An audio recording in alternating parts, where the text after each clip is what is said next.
Chapter 7, The Sacrifice Performed by Daksha, Text 35. Siddha Uchuhu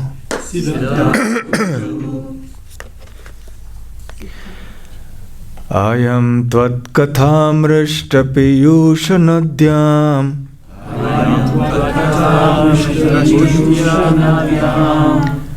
Manovaranah klesha davagni dagdha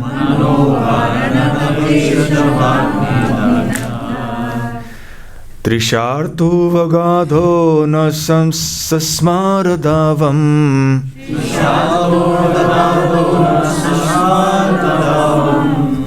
Na nishkramati brahma sampannavannaha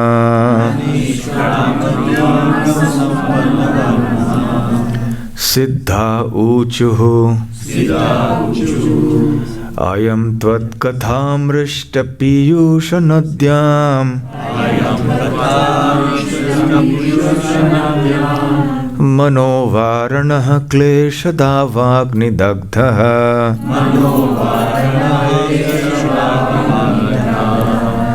Trisharto vagadho na sasmaradavam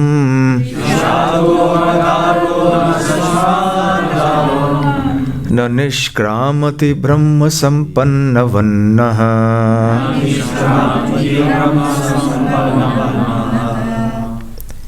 Siddha Uchuhu Ayam Tvat Kathamrishta Piyusha Nadyam Ayam Tvat Kathamrishta Piyusha Nadyam Manovaranah klesha davagni dagdha Trishata vagado na samsmaradavam Naniskramati brahma sampanavam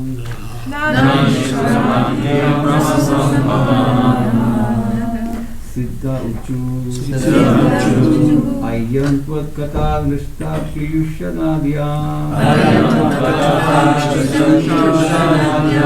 Manovaranah klesha davagni dagdha Trisharto avagado na sasmaradavam Naniskramati brahma sampanavannah Siddha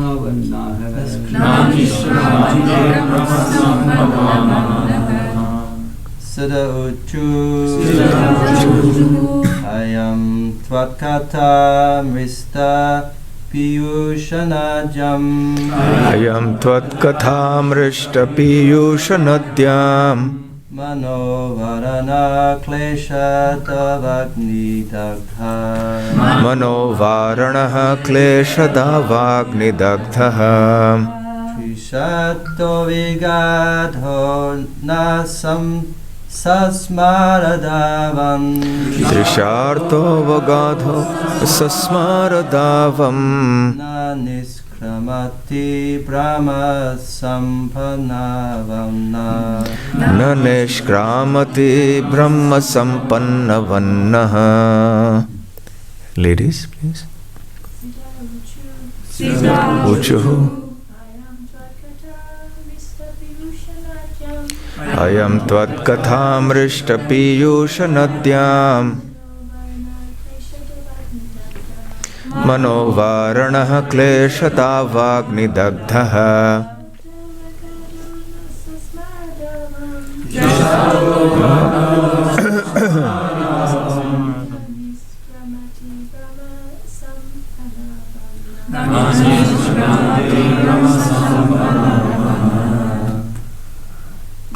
Siddha Uchuhu Ayam Tvat Kathamrishta Piyusha Nadyam Tvat Kathamrishta Piyusha Nadyam Manovaranah klesha davagni dagdha Manovaranah klesha davagni dagdha Shashto vagado na sasmaradavam Trisharto vagadho na sasmaradavam Nishkramati brahma sampannavannaha Nishkramati brahma sampannavannaha Siddhaha, the Siddhas, Uchuhu, prayed, Ayam, this, Tvat Katha, your pastimes, Mrishta, pure, Piyusha, of nectar, Nadyam, in the river, Manaha,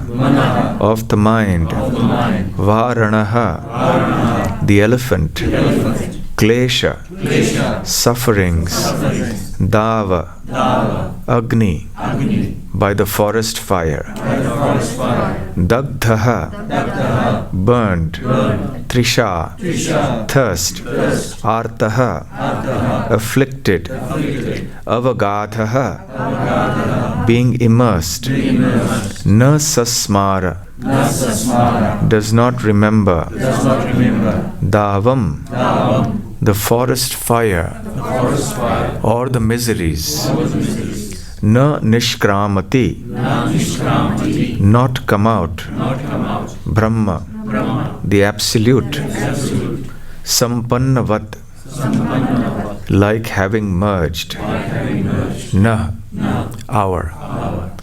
Translation and purport by His Divine Grace, A.C. Bhakti Vedanta Swami Srila Prabhupada. Translation. The Siddhas prayed, like an elephant that has suffered in a forest fire, but can forget all its troubles by entering a river. Our minds, O Lord, always merge in the nectarian river of your transcendental pastimes, and they desire never to leave such transcendental bliss, which is as good as the pleasure of merging in the Absolute. Purport. This statement is from the Siddhas, the inhabitants of Siddhaloka, where the 8 kinds of material perfection are complete. The residents of Siddhaloka have full control in the 8 kinds of yogic perfection, but from their statement it appears that they are pure devotees. They always merge in the nectarian river of hearing the pastimes of the Lord. Hearing of the pastimes of the Lord is called Krishna Katha.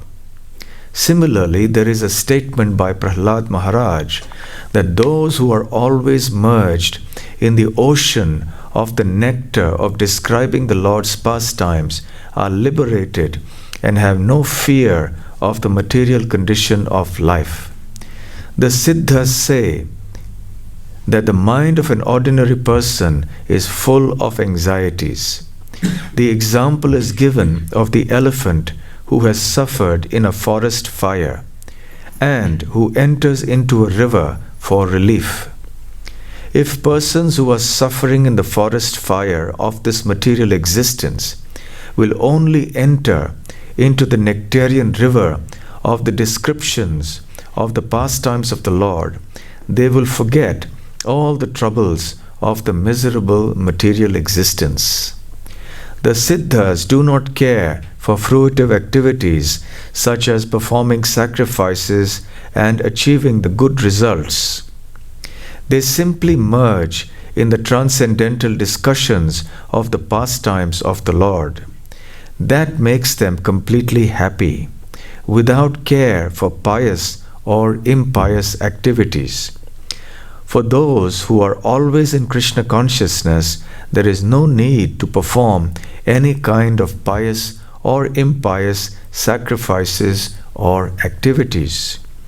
Krishna consciousness is itself complete, for it includes all the processes praised in the Vedic scriptures.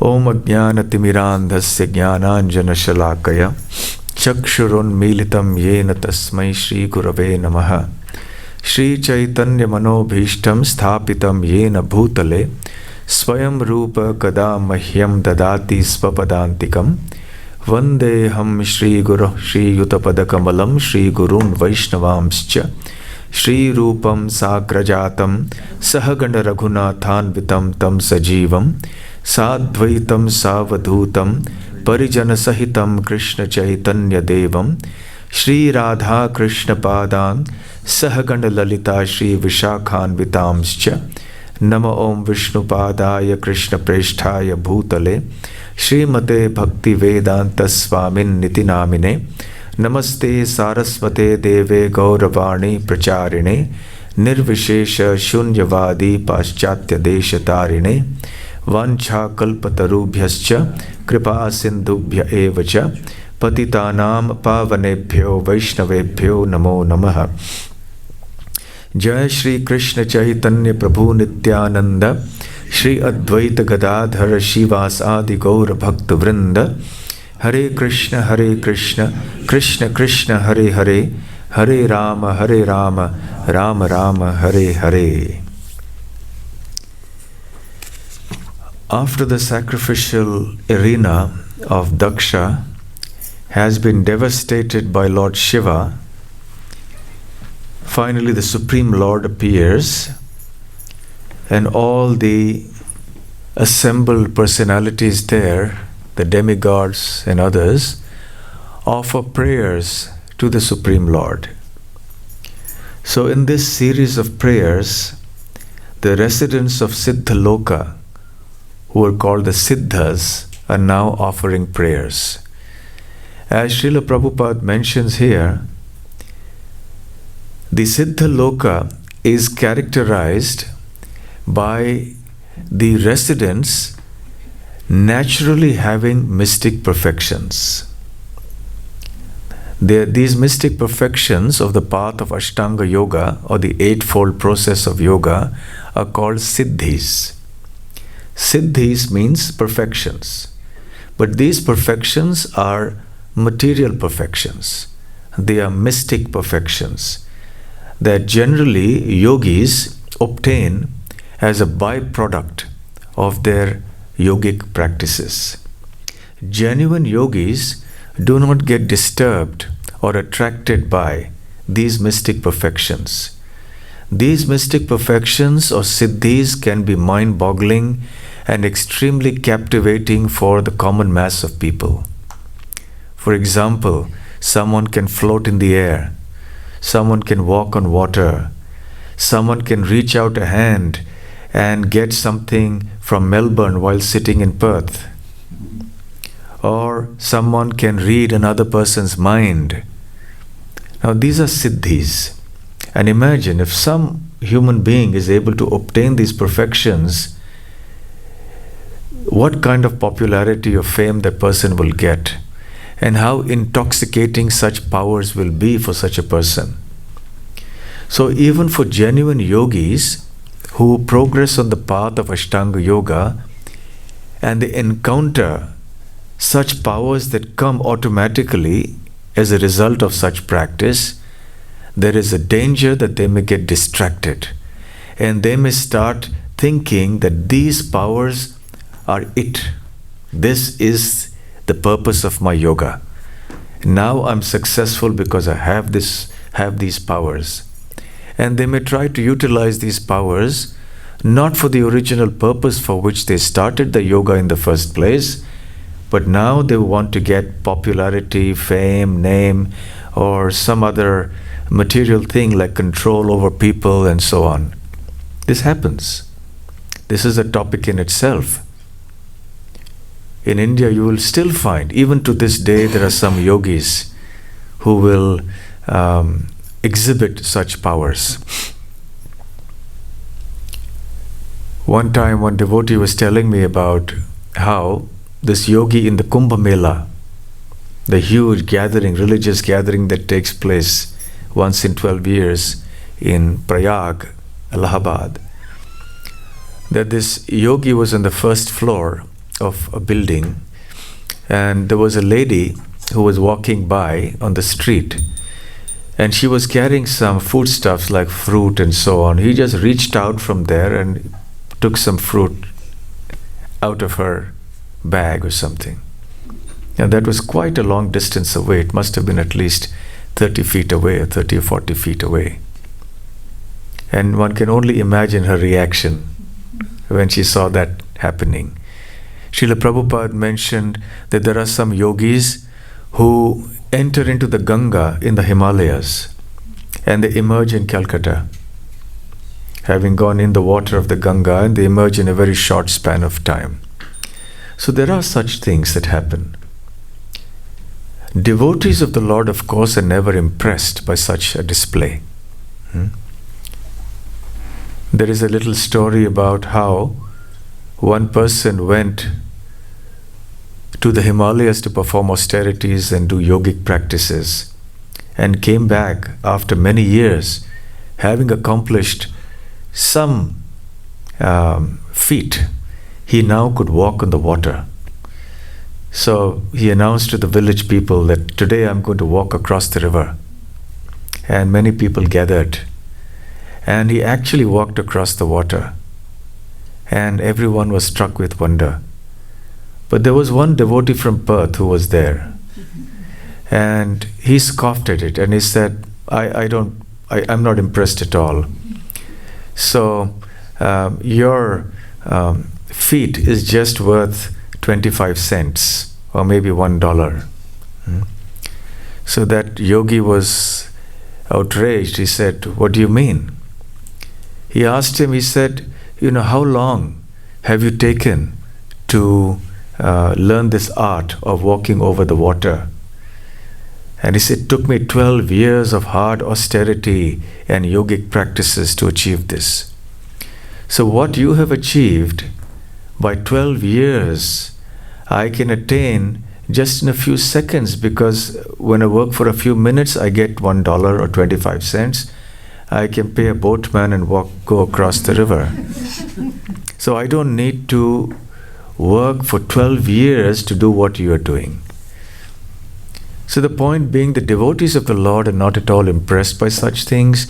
On the contrary, they like to stay away from such things because they know they can be extremely captivating distractions. I mean, the ordinary material pleasures of the world are just small time compared to this. Imagine if you could read people's minds. Just see the kind of control you could exercise on people and how people would run after you like anything, or run away from you perhaps. No one wants to be in as someone who can read his mind, right? But these powers are acquired on the earth after many lifetimes of yogic practice. Some people are born here with these powers, but that's because of the yogic practices they have done in previous lives. So it is not naturally obtained. They are acquired by dint of hard practice of yoga and performance of austerities over a long period of time. But in Siddhaloka, everyone, all the residents there, are naturally endowed with these powers from their birth. That's why this planet is called Siddhaloka. Loka means planet. Siddha means those who have attained perfection. So it is a planet of the perfected beings, not spiritually perfected, materially perfected beings. But in this case, this group of Siddhas who is offering prayers appear to be pure devotees, as Srila Prabhupada says. Quote, the residents of Siddhaloka have full control in the 8 kinds of yogic perfection, but from their statement it appears that they are pure devotees. Because only a pure devotee will speak as they have spoken in this verse. They glorify the process of hearing the pastimes of Krishna, of hearing Krishna Katha.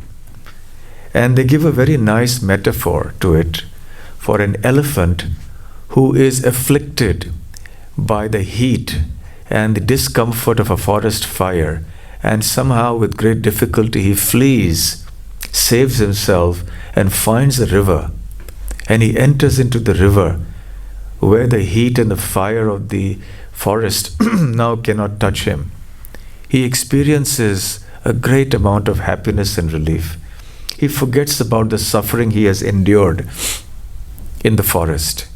So similarly, the Siddhas say that people in this world are afflicted with the threefold miseries of material existence. So what are the threefold miseries? They are called Trividha Tapa. Tri means three. Incidentally, it shows that Sanskrit is the origin of all these languages. Three. Yeah, three from three. Vidha means types. So three types of tapa. Tapa means miseries. Tap literally means heat. So, when someone is in a hot seat, yes? So Trividha Tap means the threefold miseries of material existence. The three types.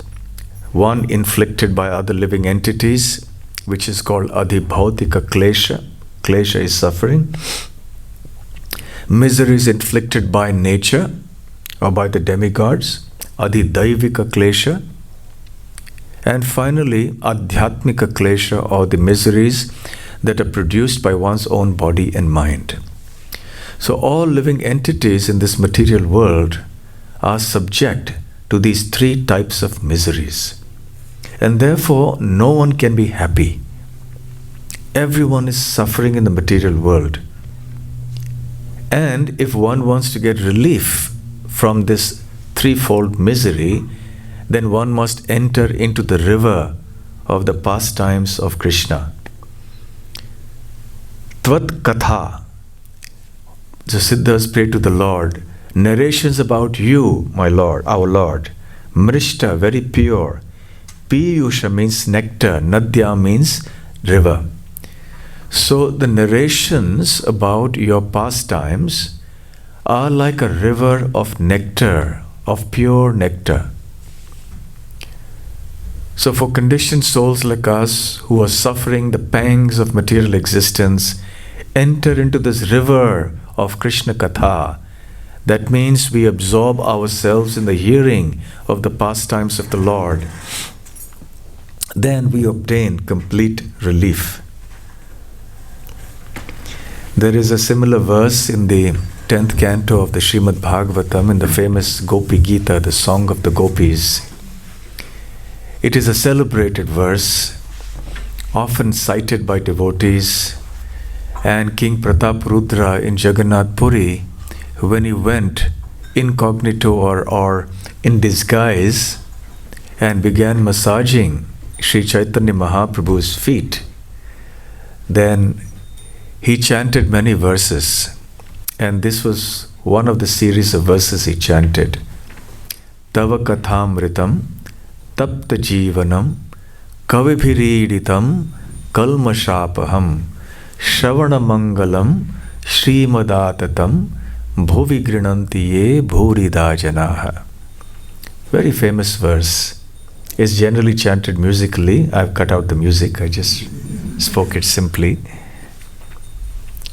So this is a prayer by the gopis to Krishna, where they say, Tava Kathamritam. My dear Krishna, the nectar, Amritam, of your narrations, Katha, Tvat Kathamritam,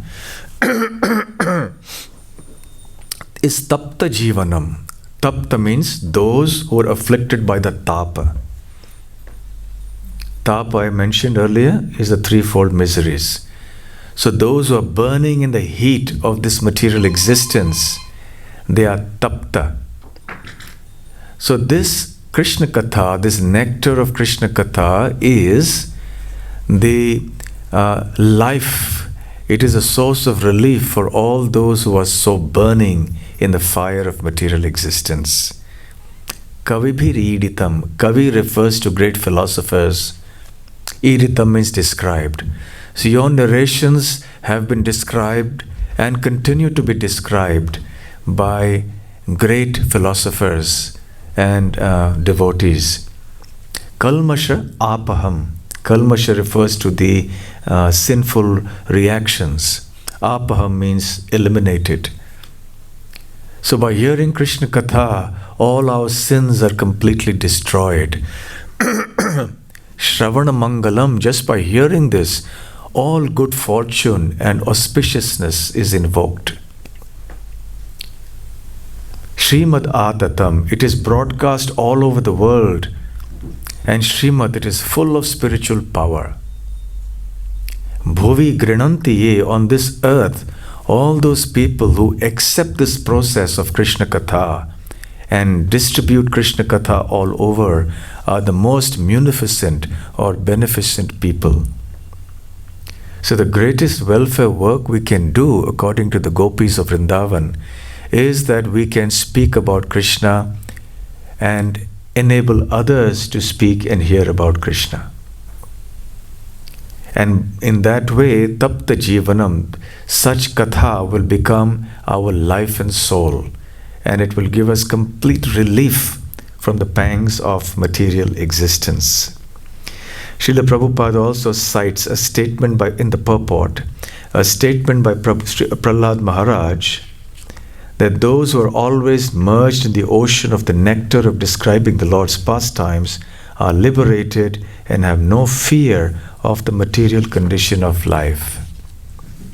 This is also another popular verse that Srila Prabhupada used to chant often.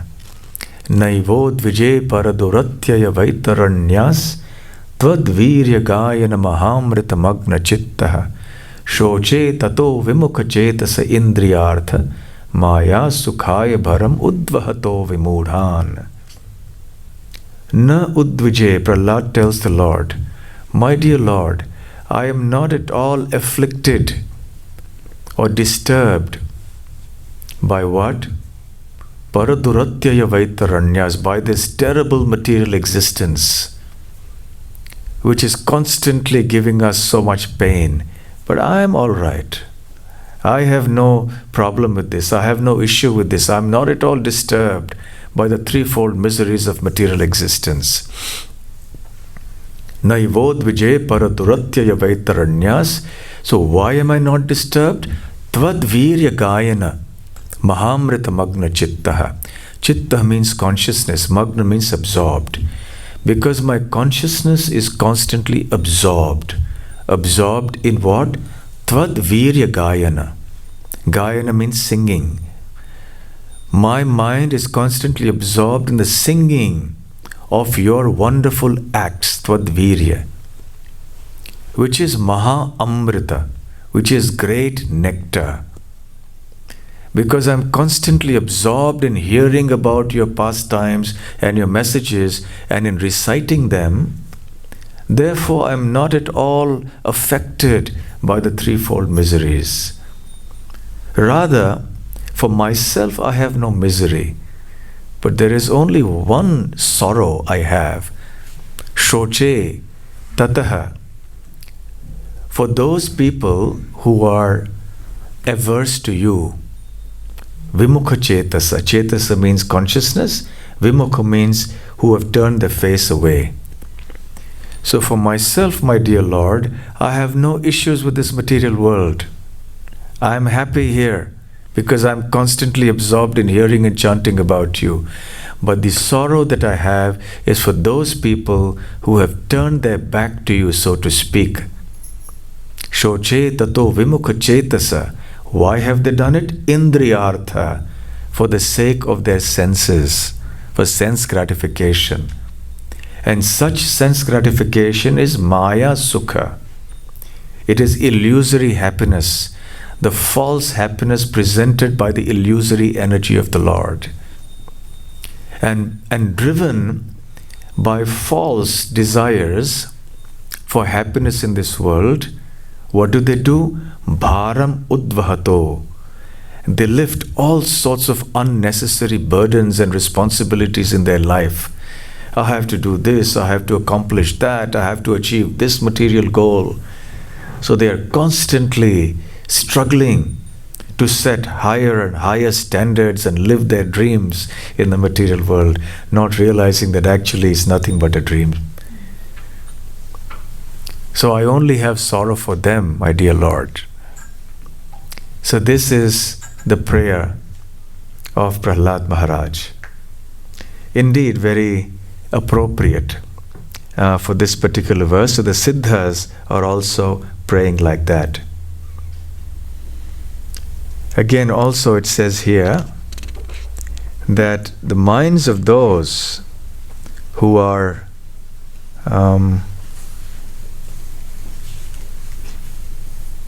The Siddhas do not care for fruitive activities such as performing sacrifices. They are simply merged in transcendental discussions of the pastimes of the Lord.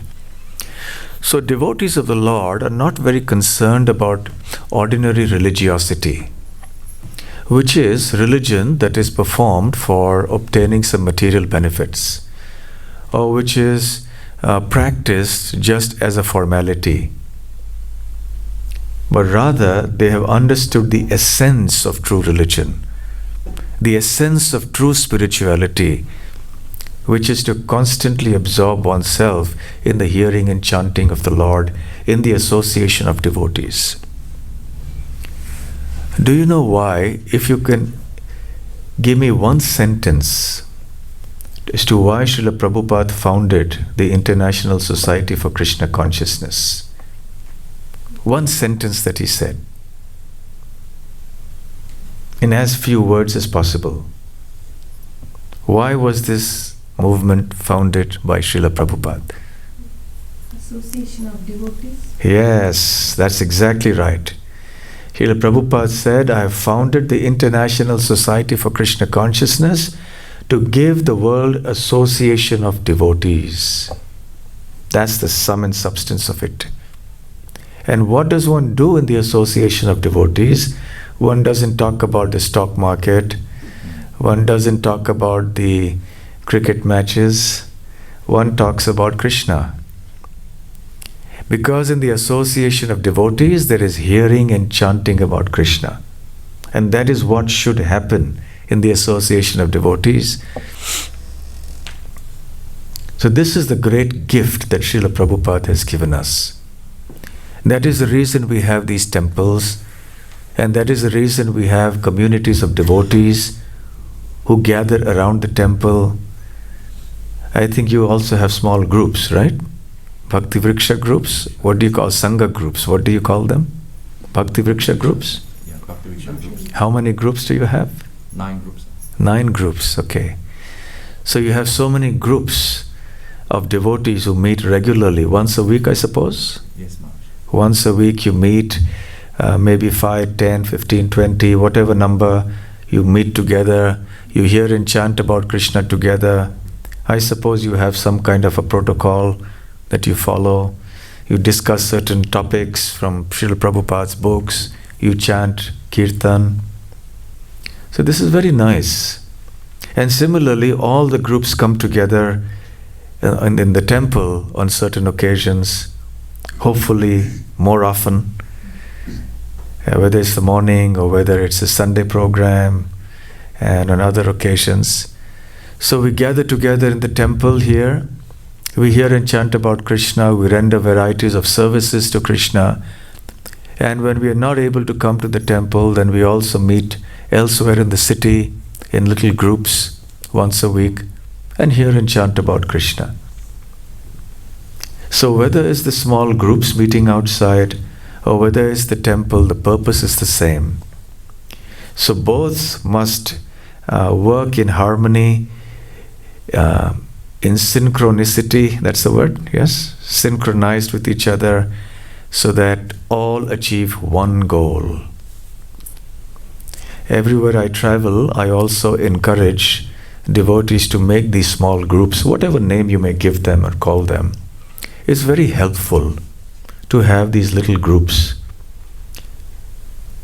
Some of the benefits that are achieved by having devotees meeting in these small groups are that, number one, you can actually hear and chant together in a much more personal way.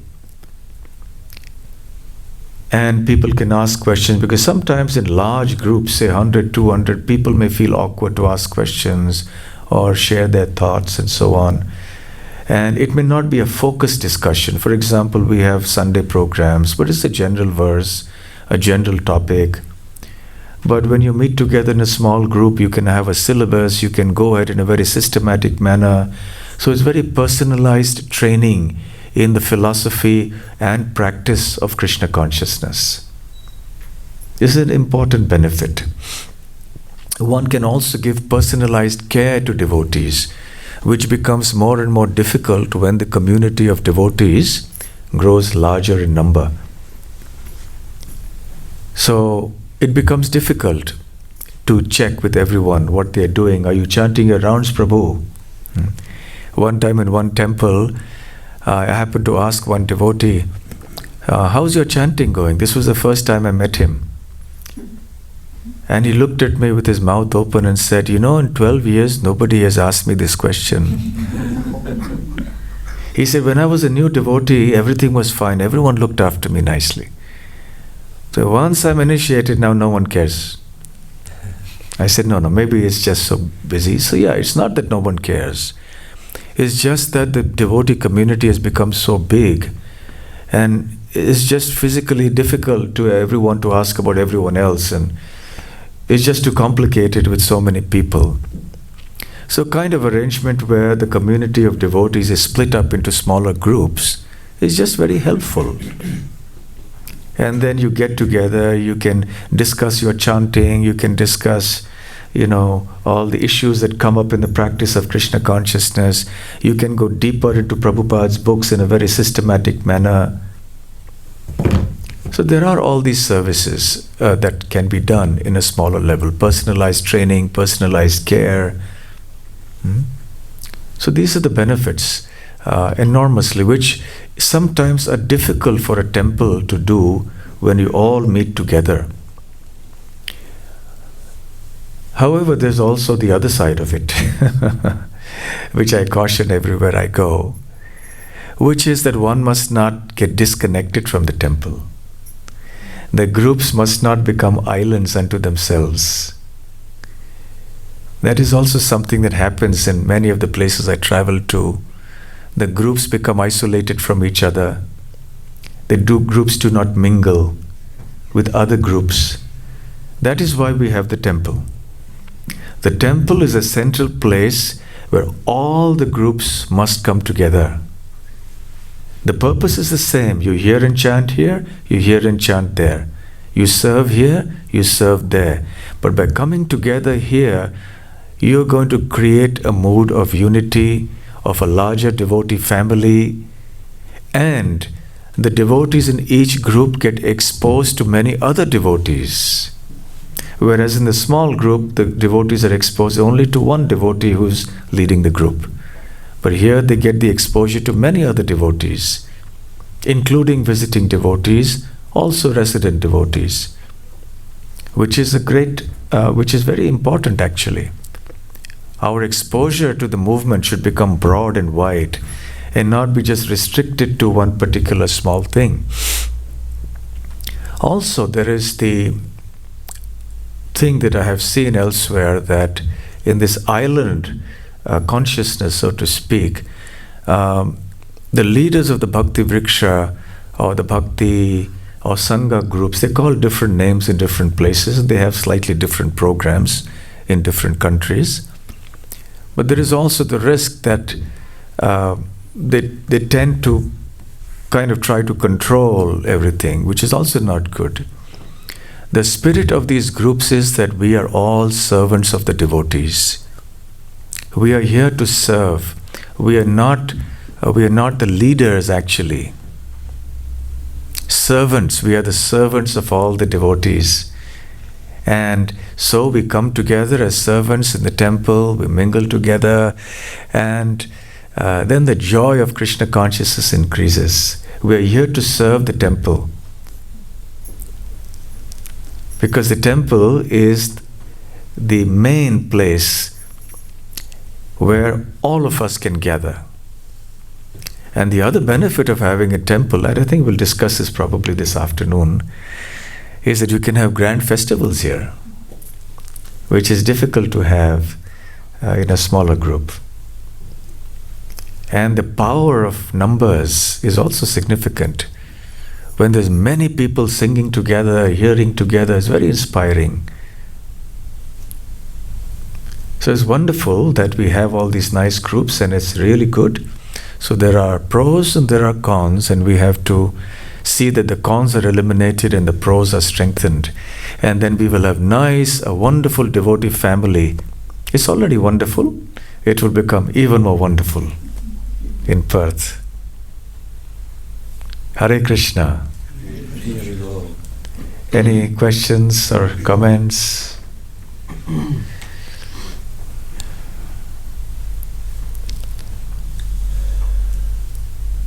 Yes, Amayatma Prabhu.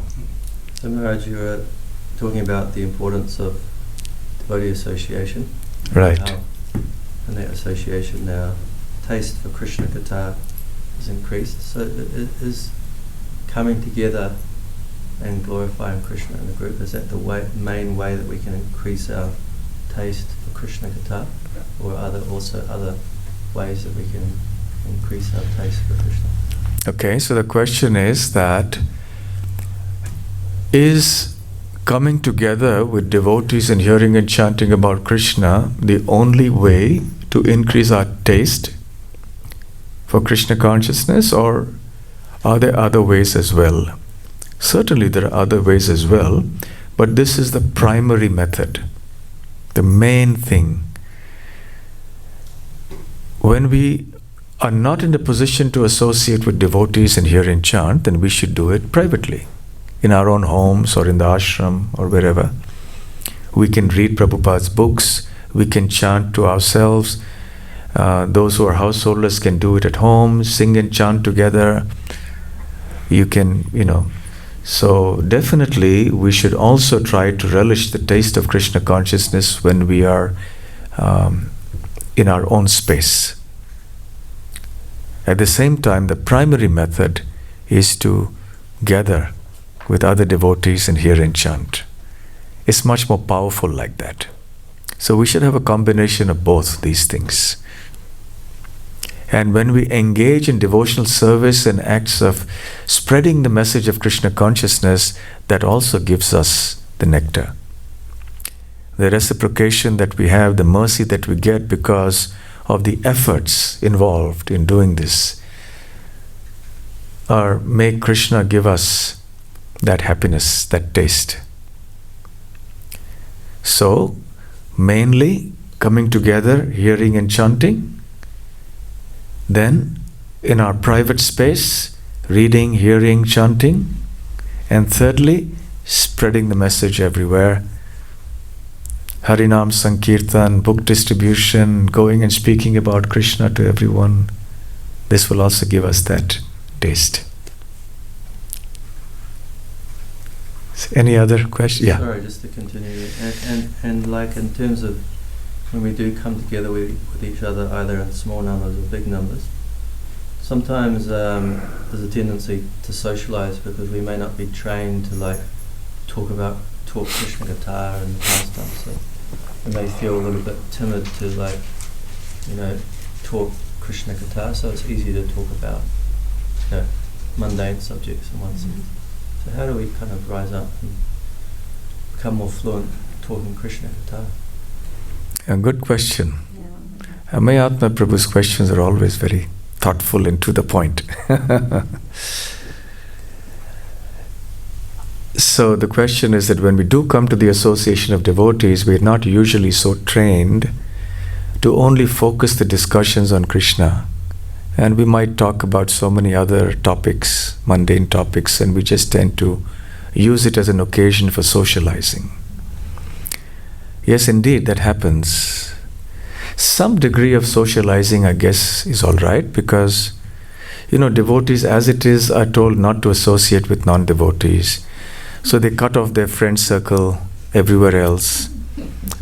Otherwise, they normally would have gone and been gossiping with somebody else, sitting in the bar or sitting somewhere else and talking all sorts of things. So they've given up that association. The only friendship they have is here, mostly, with devotees. So when they come, they also want to talk a few other things, about their day-to-day issues in life and, maybe their children with school and whatever else, how's the job going? Oh, I had this problem in the office or whatever, So a little bit of that, I guess, is all right, but not inside the temple, certainly. And just to some degree, not that that's all we do when we come to the association of devotees, a little bit outside the temple, maybe privately, not that it becomes a major topic of discussion with everybody gathered together and so on. A little something, yes, socialize, okay, but primarily it must be Krishna conscious. It could be something of a practical nature, regarding some services. You got to organize something for the kitchen, or you got to organize some Harinams and Kirtan parties, so what's got to be done for that? So whether it's direct Krishna Katha, speaking the pastimes of Krishna, or whether it is about some practical devotional service to be done, etc., things connected to Krishna. That should be the topic of discussion. But even when it comes to talking about making arrangements for Krishna conscious activities, which we call management, that is fine, that is required, essential. Without this, everything collapses. But we must also leave time specifically for doing what we are doing now. Just sitting and hearing from the Srimad Bhagavatam and the Bhagavad Gita. Leaving aside all other practical things, this task is very important. One time, one devotee asked in a class, I think it was Mayapur or somewhere, I was giving class, and he said, because that was a very philosophical class, because that was the topic, we discuss whatever is in the topic, the verse and the purport. So he said, we want to hear things which are practical, which we can practically apply to our life. So that was this devotee's complaint against the class, that, it was too philosophical for him and he wasn't kind of able to relate to it. We want something that will practically help us in our life. So I explained that, look, first of all, the custom in the Bhagavatam class is to discuss whatever is there in the verse and the purport and elaborate on that a little bit. Secondly, what can be more practical than sitting in a class and getting your heart purified of material contamination? What other practical things you talk about, how to get rid of stress, stress busting, how to be able to concentrate the mind. And everywhere I go, people just tell me, talk on these practical topics. There's no taste in these topics, but you have to do it because, you have to preach and you have to speak about, something. And so stress management and all of that is not really the most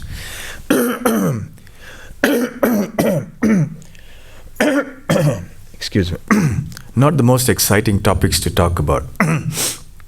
But we may do it for the sake of preaching. But the real stuff is here. So we should gather together here and in other places, like we have our Bhakti Vriksha groups, etc. And we should discuss there.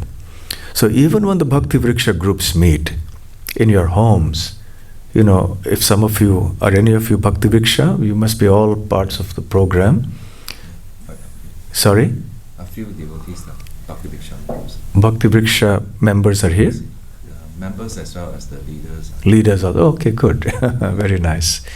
So we also have to see that the socializing point that you mentioned, that doesn't happen too much, even at these home programs. It's natural because the householders come together and, the children, and there's all sorts of shouting and this and that. And okay, to some degree, fine. But it should not become just very casual and very, shall we say, loose. Yeah, we are here for a purpose. It's serious business. Krishna consciousness. Sit together, hear, chant. But doesn't mean that serious business means that you never smile and there can be no humor, and not like that. All right, have a little something, but let the focus not be disturbed. Let the focus be on this. Okay? Yes, Hema Krishna Prabhu. even among the Bhakti Rasamrita, like servant leaders, they do come together to help to do certain things in the temple and all that. Most one thing that is common sometimes is some conflict among the leaders. So what would you suggest to be the best way that they can be helped to work in unity, in the mood of being the servant of the servant, always thinking to serve, you know? Let's say there's one main leader, they should serve him, and you know, on and off we also get leaders, a bit conflict here and there, and disrupts the flow of the seva. And how, in let's say in the long term, what are the methods that we should use so that the understanding go deeper, so that they do not they overcome all these I see, okay. imperfections. So your question is, I'm repeating the question because sometimes everybody may not hear the question. It's also going on the internet, I believe. So one day, these days, one has to be very careful what one speaks, because the next day it's up on the internet, and you never know, in some corner of the world someone has objection to what you said and something. So your question is that sometimes we see that leaders or Bhakti Vriksha leaders also sometimes may have conflict with each other, and that disrupts the service. So what should be done to ensure that this doesn't happen, or to resolve this problem? Well, first of all, this is a very common issue because in the material world, conflict is very common. And conflict comes about for various reasons. But often it comes about for non-Krishna conscious reasons. Sometimes there can be Krishna conscious difference of opinion also. Two very Krishna conscious people may strongly differ on something, but they will know the etiquette of how to differ. And that difference, Srila Prabhupada explains, is spiritual. However, often, and especially this happens if somebody is not sufficiently advanced in Krishna consciousness, there may be some materialistic aspect of our consciousness which comes to the fore, and that causes some disruption in relationships and in dealings. So one has to be careful about these things. So since you have asked the question, and I see this everywhere, it's not just here, because it's a material world. We should expect this to happen. Kali Yuga, Kalaha, age of quarrels, so it's going to happen. Not that we rationalize it and justify it and say it's okay because it's Kali Yuga, we can continue to have conflict. No, that's not it. How are we different from the materialistic people if we just continue to do that? So we have to come to a higher level of consciousness. I think it was Einstein or someone who said that a problem can be solved only by coming to a higher level of consciousness than the consciousness involved that created the problem in the first place. So whenever there's a problem, there's a certain level of consciousness that goes with it. So if you want to solve the problem, you have to come to a higher level of consciousness. Otherwise you cannot resolve it. If you try to resolve it in the same level of consciousness, it just gets worse. So we just have to make a clean break and come to a higher level and see things from a different perspective. So that's point number one. Point number two, the way to do that is to just become more Krishna conscious. Very simple. There is no solution to conflict ultimately apart from a very high degree of Krishna consciousness. The more Krishna conscious we are, the more we will realize how to deal with others, how to deal with situations and events. And the more the Vaishnava qualities will manifest in our personality: humility, forgiveness, tolerance, understanding, the spirit of sacrifice, not wanting to take credit, etc., etc. So these are the positive qualities that make for a harmonious team. Whereas the absence of these qualities will create the opposite. So one has to perform one's sadhana, one's Krishna consciousness very strongly, which means all devotees, and especially those who are taking leadership responsibilities, must come together and hear and chant about Krishna with everybody else. It is very common in all temples that those doing services and management are so busy, understandably, that they don't get much time to hear and chant with the devotees. And that's a big mistake. Especially those who are in management and other leadership roles must come, sit in the class and hear. They must chant kirtan with the devotees. They must also spend time reading. So they will become more Krishna conscious and they'll be able to handle all the issues that come up in the course of their services. So that's another point. The next point is that there is no substitute for humility, for developing the mood of being the servant of the devotees. Yesterday we went for a retreat and I was mentioning the same point. This is Chaitanya Mahaprabhu's philosophy. Gopi bhartuhu padakamalayor dasa dasa anudasaha. Unless we are convinced that we are the servant of the devotees and we try to internalize this as much as possible, it will not be possible to prevent conflict. It's not that differences of opinion will not be there. In fact, they will be there. Differences of opinion are natural and perhaps to some degree desirable. Imagine if all of us liked only lemon juice and nobody liked orange juice. You know, we are not robots. We are individuals. We all have our unique ways of thinking, of approaching matters. You know, we have different tastes, different desires. Even in the spiritual world, everyone is a unique individual. Nobody is identical, even in the spiritual world. But they have something in common, and that is Krishna consciousness. And that one thing is so powerful, so overwhelming, that all the other different approaches to different topics get harmonized in that oneness of objective, which is to please Krishna. Will I be pleasing Krishna if I fight with the other devotee or have a quarrel with him? Will I be pleasing Krishna, Srila Prabhupada, if, let's say, the service is disrupted because of some issue like this?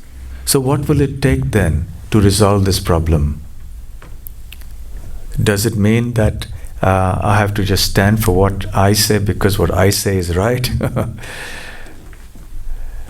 There was one time I was with one sannyasi and two devotees came with some issue they had. They wanted to discuss that. And he told them one thing very nice, because both were saying, I'm right. And he said, do you want to be right or do you want to be Krishna conscious? Such a beautiful point. Sometimes we may be right even in our points. Maybe the other person is also right at the same time. Two rights are also possible. But even if the other person is wrong and I am right, it doesn't mean I have to make an issue of it. I may be right, but I have to do what is Krishna conscious. What's going to help the other devotees and me progress in our Krishna consciousness? What's going to help this community of devotees grow and flourish? What's going to help spreading of Krishna consciousness everywhere? It's not about me. It's about Krishna. It's about Prabhupada. It's about the devotees. It's about the suffering conditioned souls in this world.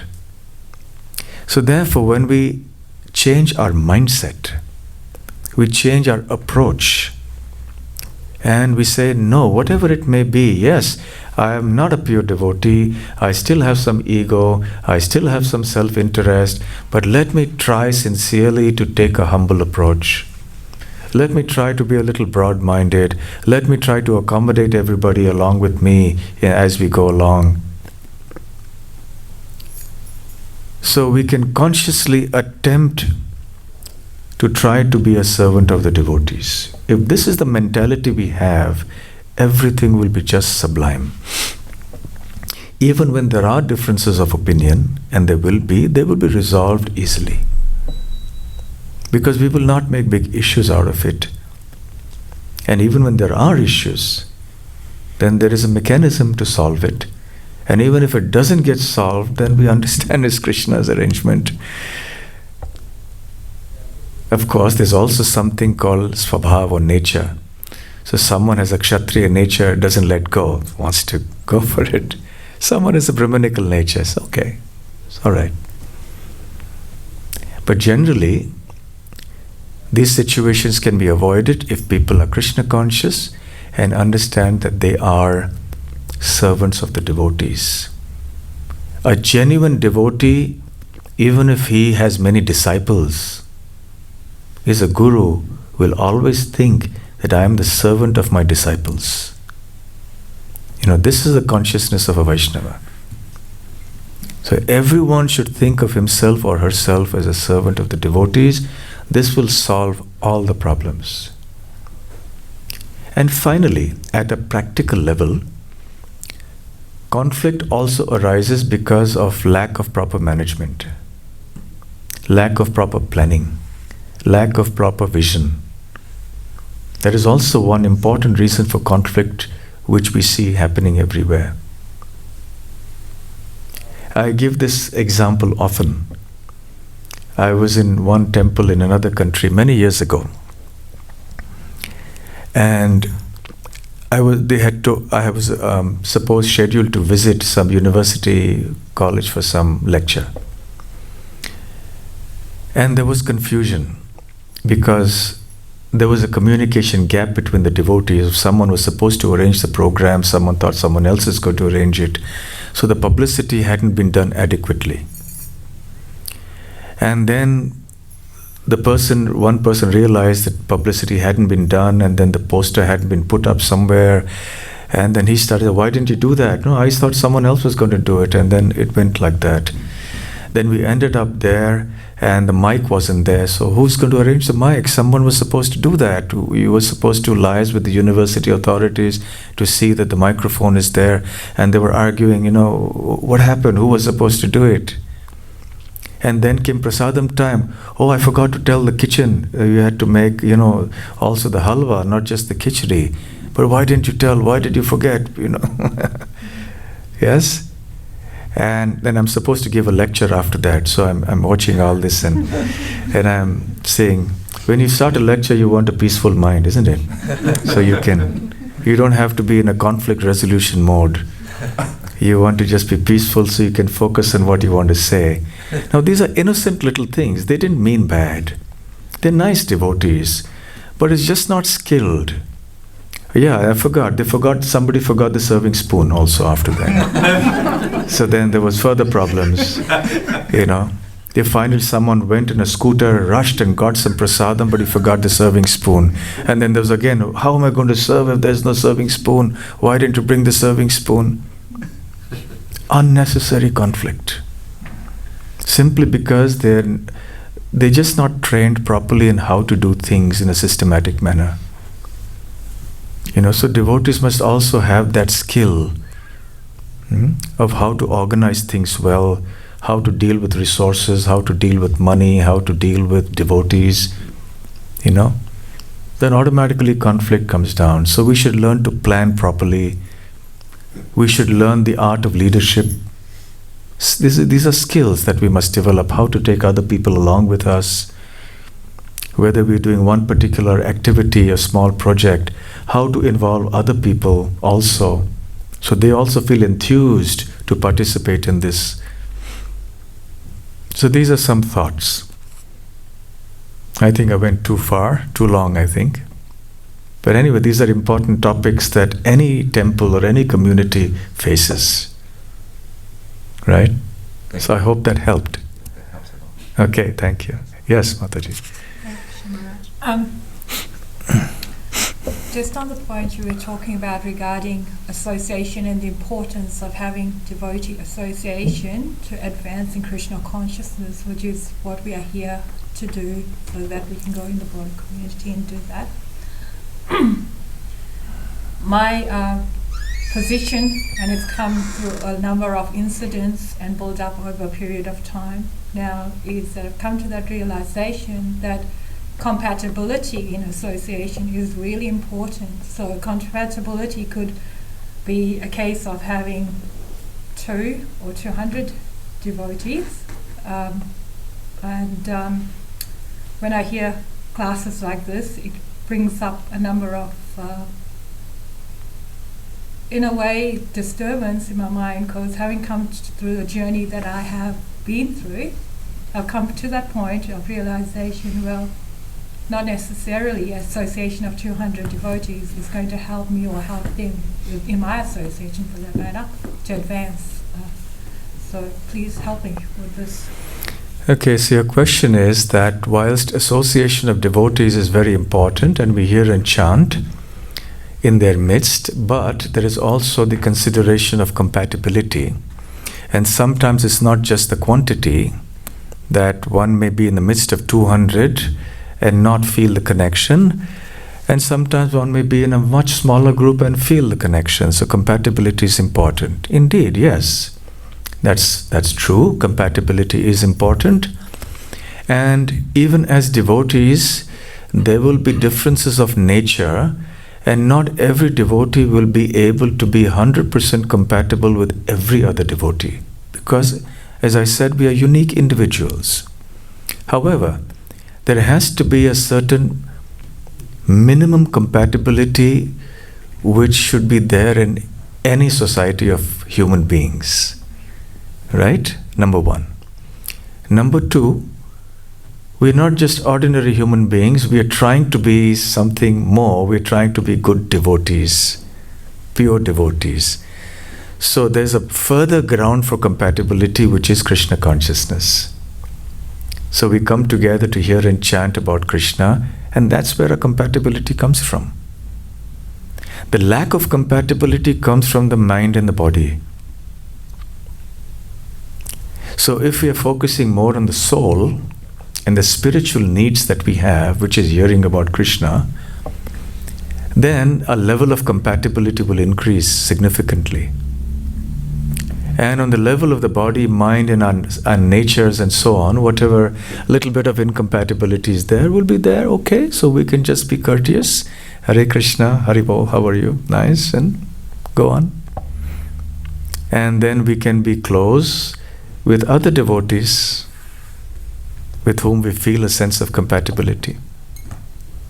But we should try to be in a mood of harmony with everybody, whatever be the situation, because ultimately at the end of the day everyone is part and parcel of Krishna, is a devotee of Krishna. Does that answer your question? Yes. Okay. Any other question? Yes, Muralidhar Prabhu. Maharaj, is completely different from the discussion we had here, but I was thinking about this disciples course, which has been very well designed and very a very essential course for ISKCON as such. Mm-hmm. What do you think is your opinion about when should this disciples course be introduced to the newcomers who come through the Bhakti Vriksha programs? Because many new devotees come through the Bhakti Vriksha programs, and I do not know what is ISKCON's policy on this, when the disciples course should be introduced and how it can be introduced. Can it be coming through the Bhakti Vriksha programs, because that is where they first come to know about the tattva and other aspects. Okay, so your question is that there is the Guru Disciples course now.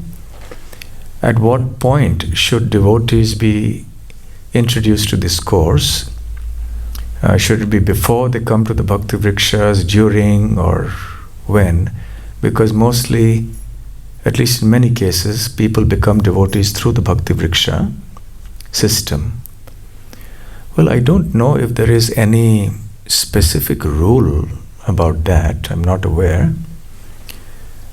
But generally, the ISKCON law or ISKCON procedure is that when one comes to Krishna consciousness, the first duty of the devotees or the preachers is to make the aspiring devotee have faith in Krishna, at least to understand Krishna as the Supreme Personality of Godhead, and gradually to make that devotee have faith in Srila Prabhupada, in Srila Prabhupada's books, in Srila Prabhupada's mission, and so on. This is primary.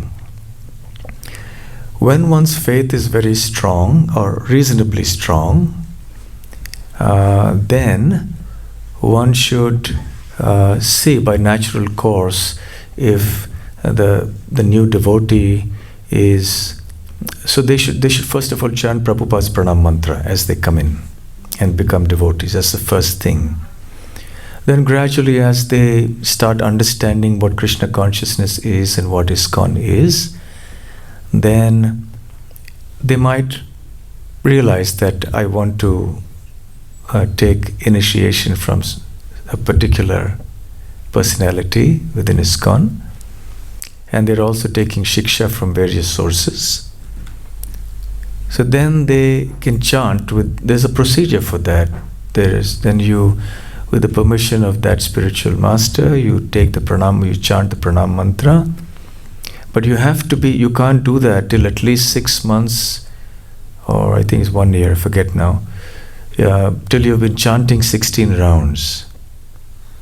Yeah. Then you start chanting the pranam mantra, then you got to be doing it for a certain period of time, and then you're eligible to actually take initiation. Now, this is the general process. There is much more. There are many other things. I think time does not permit us to talk about this, etc. The devotees who come in, they usually don't know how ISKCON works, and so they're pretty much led by the devotees who are preaching to them. So it is good that once to introduce them to this guru-disciple course, once they're a little familiar, somewhat familiar with the philosophy, because just brand new and they don't just bring them off the street into a guru-disciple course may not be so appropriate, but at least they have some understanding and they know that there is need for guru. Then they should go through this course before they have selected who they want their spiritual master to be. That is always a healthy thing. Then once they go through the course, they understand what it means. What is Diksha Guru? What is Shiksha Guru? What is all this about? Then they should have the freedom to decide whom they want to accept initiation from. And it's not a matter of somebody telling somebody else, where they should take initiation from. It's something that is between that devotee and Krishna. Many times it happens to me when I travel. Devotees come and ask me, whom should I take initiation from? I said, I can never tell you that, because that's between you and Krishna. So they say, how do I know who to take initiation from? I said, you pray to Krishna, because it's something very personal for you. And so you pray to Krishna, chant your rounds well, do your Krishna consciousness well, and Krishna will give you the inspiration from within your heart as to what you should do. It's not something I should tell you, or anyone else for that matter should tell you.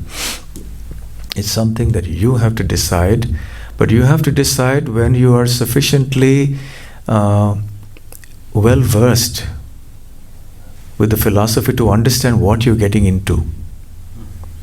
It should not be just done sentimentally or just whimsically or just in the spur of the moment. It should be a well-considered decision. So, I don't know if I've addressed your points. Yes, Maharaj, you addressed it. I just want to say whether from that point of view of a well-considered decision, it may be required to have this disciples course as part of the Bhakti Rasamrita program itself. today we have some modules of going through the Bhakti Vriksha. But I feel also that the disciples course should be an integral part of the Bhakti Vriksha course itself, or the programs. Okay, so your question is that the Guru-Disciple course, why not make it a part of the Bhakti Vriksha program? Well, that can be done, certainly. Certainly it can be done. And it should be commonly done for all the Bhakti Vrikshas. Meaning, because for each Bhakti Vriksha leader to do that, it will be a very small group, maybe 2 or 3, you can't have a course.